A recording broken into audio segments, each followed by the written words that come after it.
In today's show, Shaedon Sharpe plays 5 minutes in Summer League and has his debut cut short. But Keon Johnson showed out and the Blazers gave us a little sneak peek of what they might look like in the regular season. That's right, we learned stuff from Summer League. Let's talk about it. Welcome to Locked On Blazers. You are Locked On Trailblazers, your daily Portland Trailblazers podcast. Part of the Locked On Podcast Network, your team every day.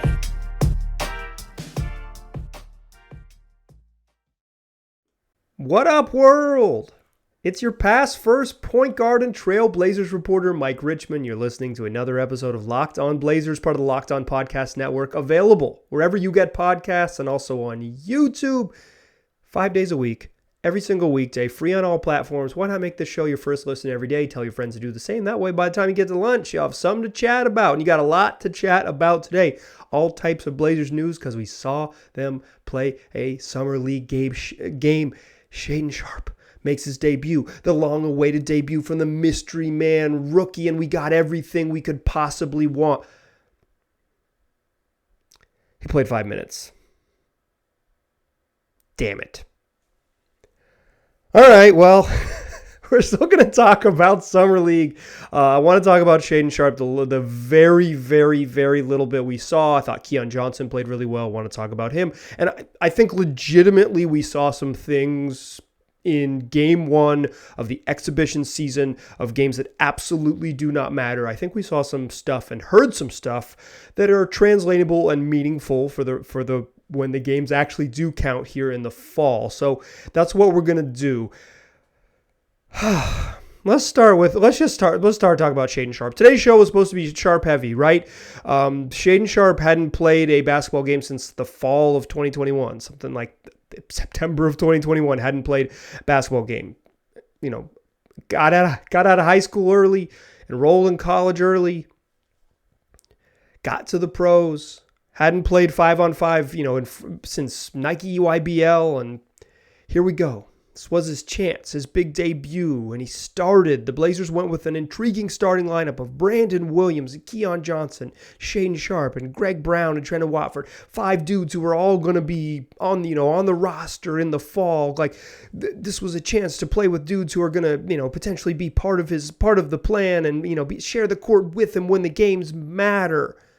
And Shaedon Sharpe misses his first jumper, curling to the top of the key on a 3-pointer, and you're like, All right, still getting there. Then he misses his second jumper when he catches the ball and kind of sees his man drop behind the 3-point line. You could tell he was, from his body language, he was going to shoot it right away. Gets himself into a rhythm, misses another 3, turns the ball over on a fast break. But it's okay. He hasn't played basketball in a while. He's obviously a little bit tight. He's obviously just trying to, work it out, like iron out the wrinkles, all of those things.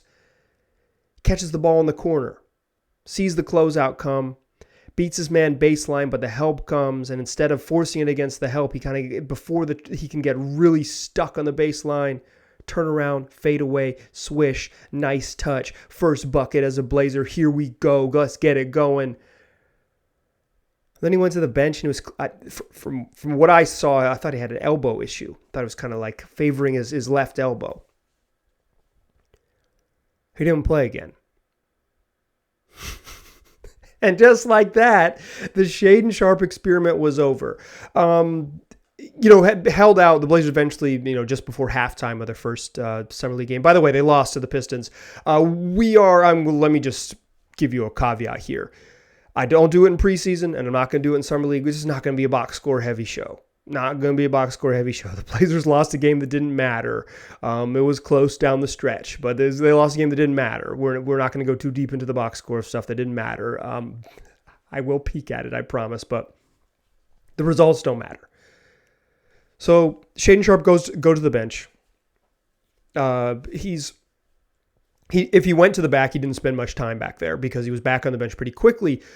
And it wasn't like he was spending a bunch of time. Both Blazers like medical staffers, Jessica Cohen and Chuck Loftus are on the front of the bench, and they weren't, at least from what I saw, from my view on television, the broadcast, spent a lot of time with him. When he was back on the bench, he was from my estimation, cold chilling, but he never came back in the game. And when the Blazers cycled back through subs, he didn't come back, and it was clear he was probably done. And they ruled him out just before halftime with what they called a left shoulder injury. No details on that. And as I'm recording this, it's about 11:45 p.m. On Thursday evening. This one's going to be 5 minutes late for those of you who like to listen right after midnight.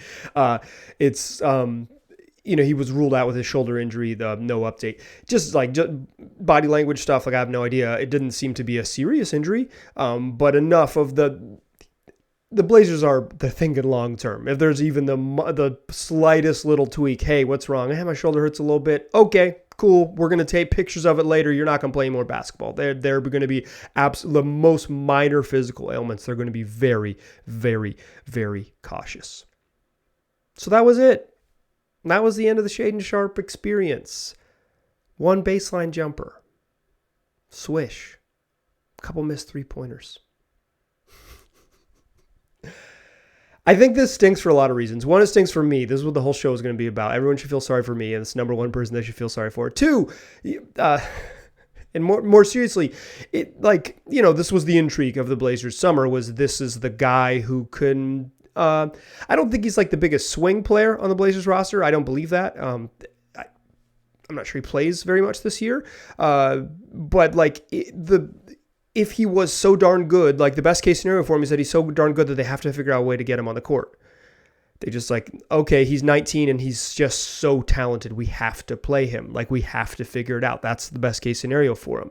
I don't think he has a sort of just a natural role based on the roster right now. He's going to be behind some good veterans, and it's going to be tough for him to see the floor, but he was going to play himself into that conversation a little bit in Summer League. And that intrigue is kind of gone if he doesn't, Blazers play again Saturday evening. We'll see. Obviously they haven't announced anything, but if they're going to be cautious, they might be cautious with him because they're protecting, potentially 9 years of Shaedon Sharpe on the team. So it takes some intrigue out of it. So I'm bummed, sincerely bummed for fans who are going to get a chance to be excited about this team, a team they haven't had a chance to be excited about in a long time. There's been a long time since it's been legitimate excitement. I guess they beat the Grizzlies right before the All-Star break. That was pretty fun. But even then, I don't know if that qualifies as true excitement. This was a real intrigue that doesn't get there. And moreover, this is just a bummer for Shaedon Sharpe because he needs to play basketball. He just hasn't played that much basketball. And not that I think he needs to sharpen his skills. Sorry for the pun, but not that he needs to really get a lot better. I have no idea. I just haven't seen him play very much. But I think he just needs to shake off the rust of, I haven't played a lot of 5-on-5 basketball. I'm going to play some of that now. That's why it's a bummer for Sharpe. Let's get him out there and get him to play some basketball just because he did look a little like he was acclimating himself. Get him acclimated. Have him play real 5-on-5 games. He's been in Blazers minicamp, a week of 2 days or 1.5 of, playing 5-on-5 against his teammates, where reportedly he's looked pretty good. And since that's and he practiced with Kentucky where apparently he's pretty good, but it's he just hasn't played a real 5-on-5 game in a long time. The last time he played, he was playing against high schoolers. It's a chance to play against pros. The Pistons carried a roster that is not too dissimilar from what their actual bench will look like when the games start and count for real. The Pistons played a bunch of roster dudes. They're young. This would have been a good chance to play against pros, play against NBA types. The starting group for the Pistons are players who will play in the rotation for the Pistons on night one, all 5 of them. Really good test. Ivy just needs to play. He needs to play. It's valuable for him to play, and he wasn't able to. It's a bummer. But it wasn't all bummers for the Blazers. I'm bummed by Shaedon Sharpe. I'm bummed. I'm bummed. Dang. I wish we had got to see a bunch of him. And I hope he's okay. And I hope we get to see him for the rest of Summer League, and we will do more shows about him. I'm kidding about feel bad for the podcaster. I get to talk a little about basketball a lot, and they give me a little money for it. It's a great gig. But I'm bummed for Shaedon Sharpe. It wasn't all a bummer, though. 2 players, Keon Johnson and Jabari Walker, absolutely stood out to me. I thought Keon Johnson was great. I thought Jabari Walker was super intriguing. Let's talk about both of them in the second segment. But before we do that, I want to tell you about True Bill. Do you know why free trials renew without your consent? It's a business scam that's out to get you. So do not let greedy corporations pocket your money. Download Truebill to take control of your subscriptions. It's an app that helps you identify and stop paying for subscriptions that you don't need, that you don't want, or you simply forgot about. Truebill makes it incredibly simple. All you got to do, link your accounts, and Truebill will cancel your unwanted subscriptions in one tap. And if it's more than one tap, a Truebill concierge is there when you need them to cancel it for you. It's one tap, or you're paying for a service, so it's 0 taps. I've used Truebill, and in less than 15 minutes, I got my eyeballs on all of my digital subscriptions. I was able to decide what I wanted to keep, what I decided I wanted to drop, and kind of just figure out how much money I was spending. Decided, made quick and easy decisions using Truebill. So don't fall for those subscription scams. Start canceling today at Truebill.com/LockedOnNBA. Go right now. Truebill.com/LockedOnNBA. It could save you thousands a year. That's Truebill.com/LockedOnNBA. All right, Shaedon Sharpe made me a little bummed out, but you know who didn't bum me out was Keon Johnson, who was just straight up great. Very, very good. I said I wasn't going to do box score stuff. I know that Keon Johnson had 21 points, and according to my notes here, he also had 3 assists, 2 boards, and 2 steals. Like the box score probably doesn't even do him justice, right? I thought Keon's the biggest thing with Keon early in his rookie year was just decision making. He would just make some bad decisions or get himself caught and make dumb passes, take bad shots because his sort of decision making was a little wonky. I thought early in this game he was decisive and smart and made the right reads, getting himself to the rim. He hit a 3-pointer. He made some smart passes, even some passes that his teammates didn't convert. He made the right smart reads. I thought Keon was really good. He was aggressive on defense. I don't think he was always effective on defense, but he really got after it. And what you want to see from him is getting after it. He brought the requisite effort to be competitive on defense. That was really, really nice to see. I thought he was, guarding Jaden Ivey at the end of the game. I thought he was good. He's imperfect for sure on that end, but competitive, and shows that he's has the makings of a guy who can play on both ends of the court. I thought he got to the rim. I thought he used his athleticism to get himself into his spots. I thought he made good decisions on, when to shoot little floaters, when to finish all the way at the rack, when to just straight up not attack and move the ball. I thought he was really good. Keon was really good. I don't necessarily see a path for where Keon plays this season. Just because he's like a 1-2, he's probably his best, the future for the best version of Keon is a point guard. I'm not sure he's quite there yet for what he does. I think he's a small wing at this point in his career. He's still developing those skills. But it's with Dame and Ant and Josh Hart and Gary Payton going to play a bunch of minutes there. If like I said in the previous episodes, if they're going to take a flyer on an intriguing young guy, Shaedon Sharpe seems like the dude who would leapfrog him in the minutes. I don't know that Keon has a path to play, but not having a path to play doesn't mean that he doesn't need to improve and play better and give himself some opportunities. Injuries happen, trades happen. Opportunity is not a lengthy visitor, so you got to be ready when it gets there. And I think Keon took a really nice step to getting there. He's got some real bounce. He had a couple fast breaks where he gets to dunk uncontested. And it's oh yeah, this dude is one of the really special athletes.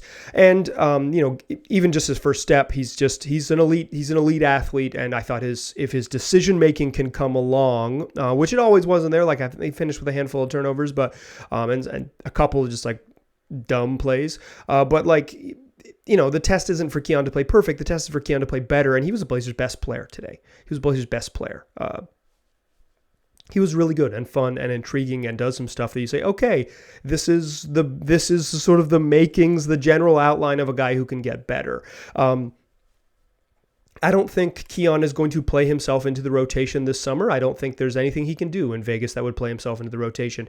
But he can play himself into the if you look down the bench and you need to add someone in the game, I am not worried about Keon. And I think he is inching towards that hey, the emergency guard we have at the end of the bench, Keon, he could play. Put him in there, we'll figure it out. It's foul trouble, a rolled ankle, whatever it is, like as a break the glass type of guy, a great option to have on the active roster at the end of the bench because he's improving, or at least showed some signs of improving there, even with some obvious sort of growing pain warts and stuff like that. It's Summer League. Nobody is perfect, but he was, for my money, the Blazers' best player. And on a night that was supposed to be about the Blazers' 2022 draft pick, a celebration of a rookie and like really getting excited about a newcomer to the Blazers team, Jabari Walker delivered that for me. One, Jabari Walker is just shaped like an NBA player. Like, he's just big and long. His Blazers' like biggest player other than Luka Garza, who consistently played. He's got size and length. And they didn't miss any shots. That always helps. Finished 5 for 5, 11 points and 7 boards. More than the box score stuff. His first 2 baskets were just reading the play and being in the right spot. Reading the baseline. As the help defense comes, you slide to that dunker spot, low on the baseline, from the corner all the way down. Get yourself a shot. Like, he really had a good sense. He had a block shot where he was just there and waiting, and then he uses his athleticism. But you don't get to use your athleticism if you're not there and waiting. Like, see Brown, Greg, like, your athleticism doesn't matter as much if you're not in the right spot to use it. And Jabari Walker, quite frankly, like, just looked like someone who knew how to play basketball.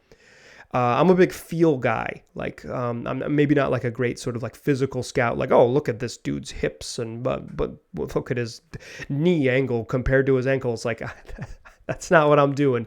But I've watched a boatload of basketball in my life, and I've at various times been paid sums of money to watch basketball professionally. And like, I get it. I feel that I think I have a good sense of guys' feel, and Jabari Walker has a good feel. He has a good feel on both ends. He knows how to play the sport. Lead the Pac-12 in rebounding and one of the top 5 scorers in the conference. Like, you're pretty good. He looked good in this game. Some of it is like ball go in.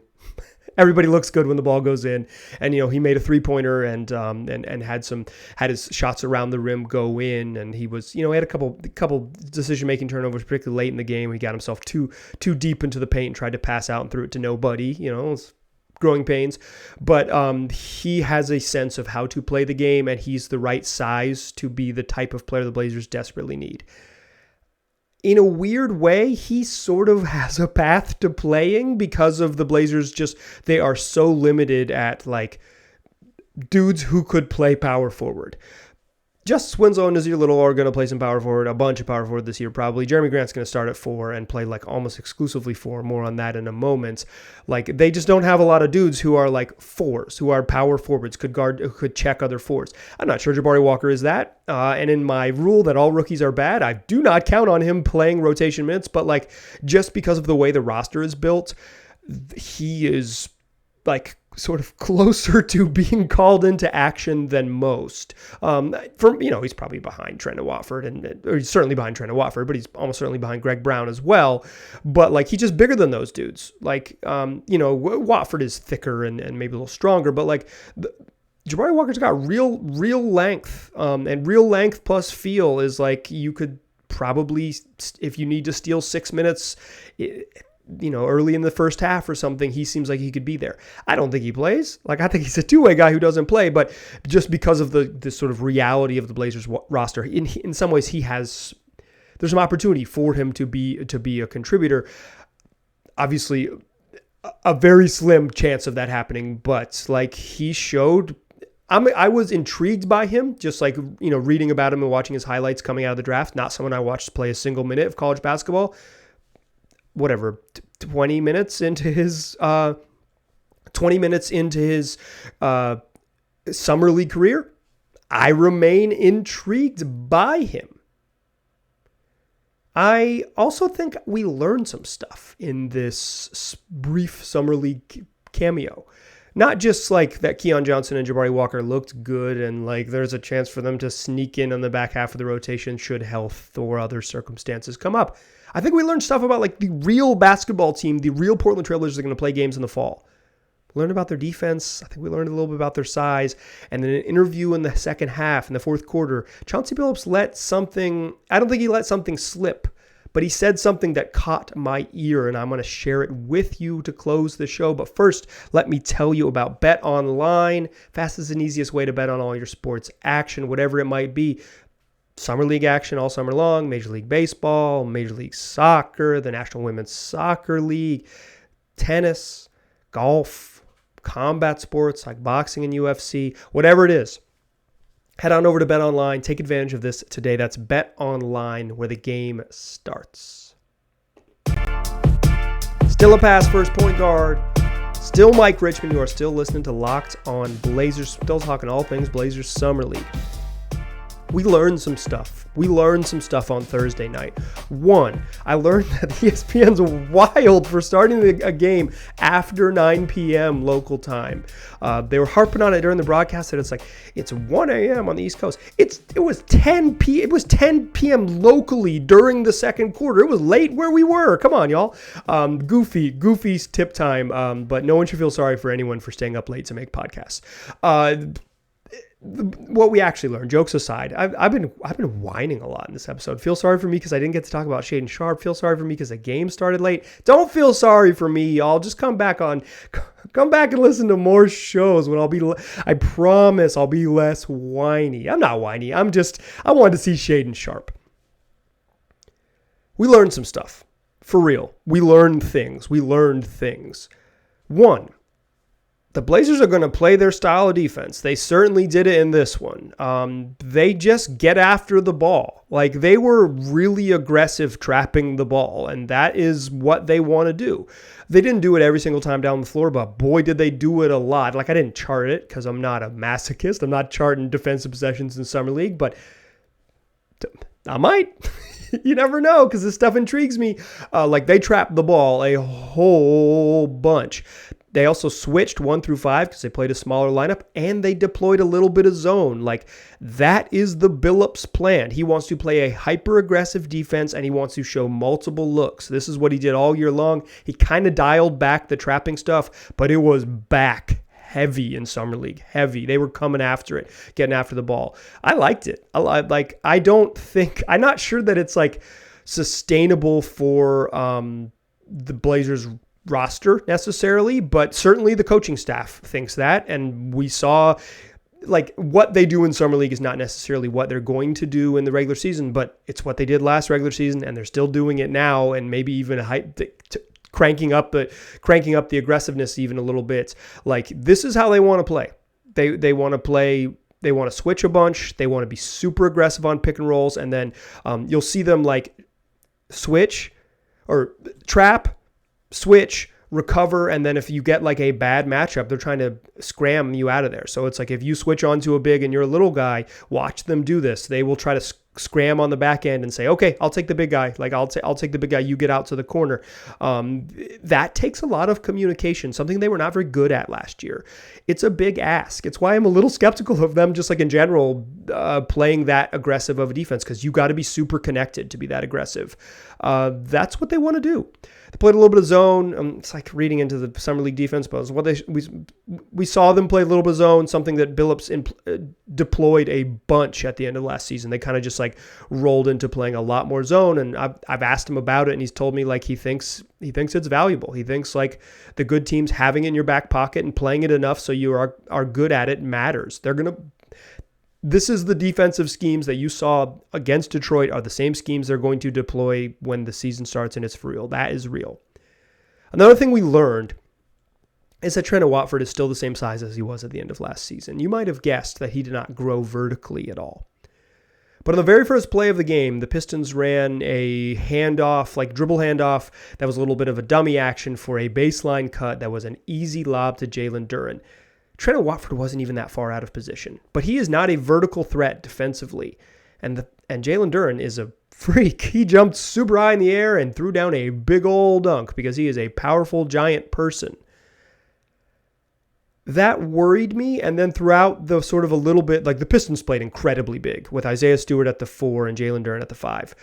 But that's maybe 2 NBA centers, but most teams are going to play one NBA center most of the time, and I thought Trent Watford's lack of size stood out. I don't think it was exposed or anything like that, because I think he's competitive and strong. He'll be competitive, and strength really matters.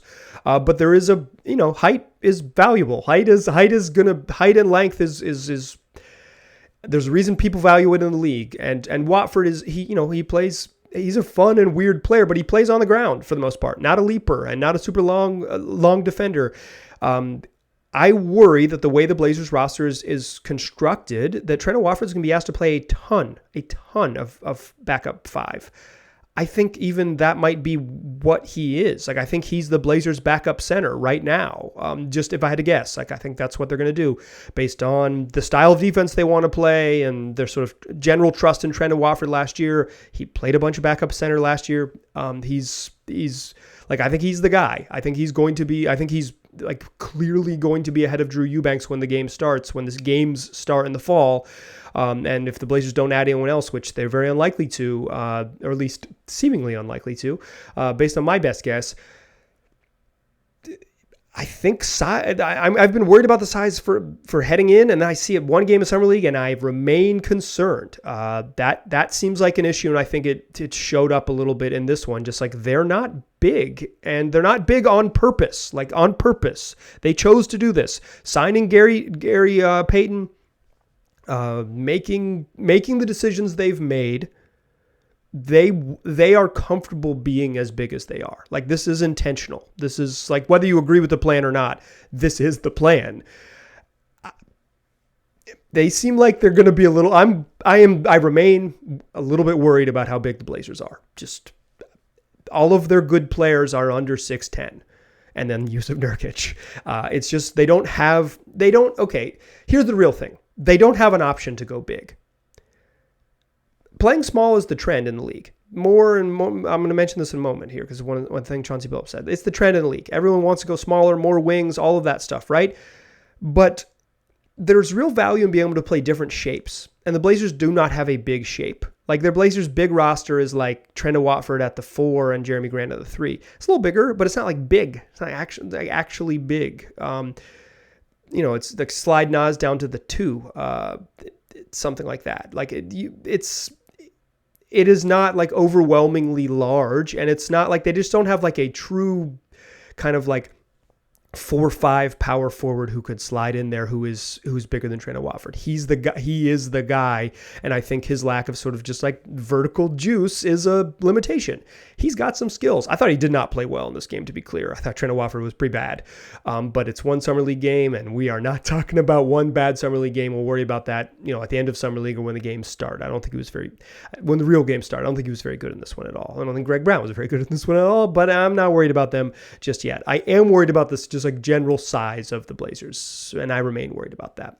Speaking of general size, remember how the Blazers' plan was to go small? Well, Chauncey Billups hinted at that as much. In a fourth quarter interview, he sat down with the broadcast on ESPN, talked with Mark Jones and Doris Burke, and they asked him about new acquisition Jeremy Grant, and he was really complimentary of Jeremy Grant. And then he said one thing that really caught my ear. He said that Jeremy Grant, the way the league is trending, that Jeremy Grant could even close games in small lineups. And to me, that is not Chauncey Billups saying that Jeremy Grant is going to play a bunch of center. But it's Chauncey Billups saying we're comfortable playing super small with Jeremy Grant at center at some points. They are okay going small. They're okay going small. Going centerless is, I think, different than being small, like on the wings, which I think is actually the Blazers' problem. But not being able to have a bunch of dudes who are Jeremy Grant size, having one Jeremy Grant and not 4 Jeremy Grants makes them smaller. But I think Billups really did hint at the Blazers' comfort playing Jeremy Grant as a 5 in closing lineups when teams are going small and when Nurk doesn't make sense to finish games. We didn't really see this phenomenon much with the Blazers last year because they didn't play meaningful games. They just didn't play any. By the time they got to the point where it's like, oh, we're going to try to be competitive, they had to play Nurk because he was their second best player. It wasn't an option. If Nurk is, in the sort of like the normal run of things, Nurk is something like the Blazers' third or fourth best player. Easier to take him off the court when you have more talent than when he was like, it was him and Ant and others, particularly in that January stretch when Norman and CJ were hurt before the trade deadline. we didn't get to see the kind of the potential that we thought heading into the season. Was like, oh, maybe they'll close with a little bit of Larry Nance at the 5. We just never got there because the Blazers never played meaningful games. I think they were in theory comfortable, but never quite got there. It sounds like they're comfortable again with Jeremy Grant at that spot. He played a little bit of 5 in Denver, like in small ball looks, not often. Certainly not often. He played it more in OKC with like a style they wanted to play. He's big and long and is a pretty good, at least like size guys, a good shot blocker defender. He's not like an elite rim protector for my money. Maybe he'll change my mind after I watch him a little bit more closely this year. But Portland is comfortable with that. Like, I think we learned stuff about the real basketball team after one summer league game that had not too much to do with what went down on the court, but just like what Chauncey Billups said, the decisions they've made roster-wise, and just kind of the realities of what this group looks like. I think we learned some stuff. We got more games to come. Saturday night, they're going to play again. Hopefully, we'll see Shaedon Sharpe. Obviously, whatever happens, the next show that you'll hear in your feed, we'll have an update on the Sharpe situation, so come back and listen to that one. Tell your friends about this show. We got more Summer League stuff and the offseason rolling along. I'm going to try to get some more interviews next week. One of them fell through this week that I was hoping to nail down. Hopefully, we'll get that confirmed next week. But more fun shows, 5 days a week, free wherever you get podcasts. Come back and listen to Monday's show. We'll talk about the Blazers' next Summer League game and whatever else happens over the weekend. So join me. Make the show your first listen. And why not make Locked On NBA your second listen? Because they'll have you covered for everything that happens in Summer League, not just Blazers stuff. Appreciate you listening. I'll talk to you soon.